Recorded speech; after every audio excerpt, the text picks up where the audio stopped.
Vincent Malloy is 7 years old. He's always polite and does what he's told. For a boy his age, he's considerate and nice. But he wants to be just like Vincent Price.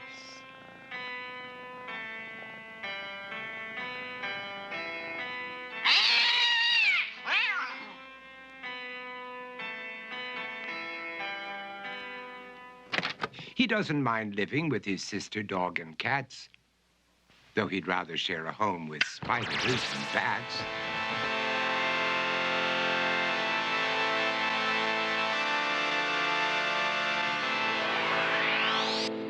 There he could reflect on the horrors he's invented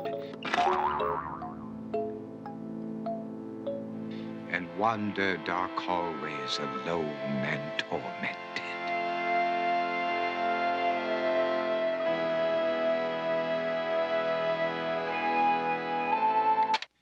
Vincent is nice when his aunt comes to see him, but imagines dipping her in wax for his wax museum.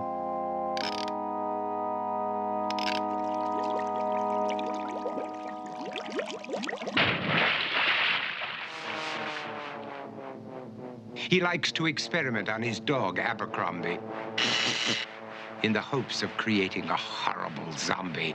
So he and his horrible zombie dog could go searching for victims in the London fog. His thoughts, though, aren't only of ghoulish crime. He likes to paint and read to pass some of the time. While other kids read books like Go, Jane, Go, Vincent's favorite author is Edgar Allen Poe.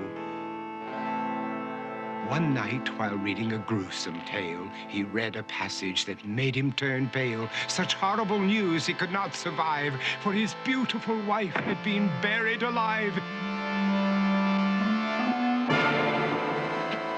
He dug out her grave to make sure she was dead, unaware that her grave was his mother's flower bed.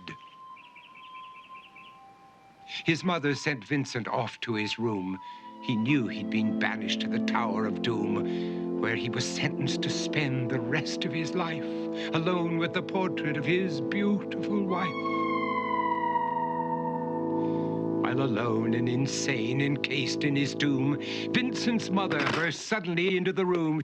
She said, "If you want to, you can go out and play. It's sunny outside and a beautiful day."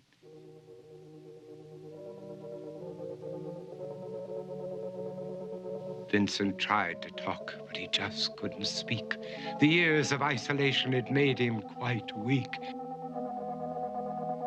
So he took out some paper and scrawled with a pen, "I am possessed by this house and can never leave it again." His mother said, "You're not possessed and you're not almost dead. These games that you play are all in your head. You're not Vincent Price, you're Vincent Malloy. You're not tormented or insane, you're just a young boy. You're 7 years old and you are my son. I want you to get outside and have some real fun." Her anger now spent, she walked out through the hall. And while Vincent backed slowly against the wall, the room started to sway, to shiver and creak. His horrid insanity had reached its peak.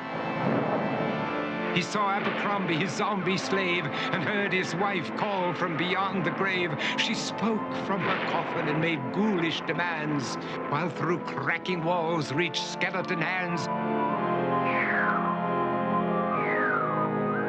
Every horror in his life that had crept through his dreams swept his mad laughter to terrified screams. To escape the madness, he reached for the door, but fell limp and lifeless down on the floor. His voice was soft and very slow as he quoted The Raven from Edgar Allan Poe. "And my soul from out that shadow that lies floating on the floor shall be lifted nevermore."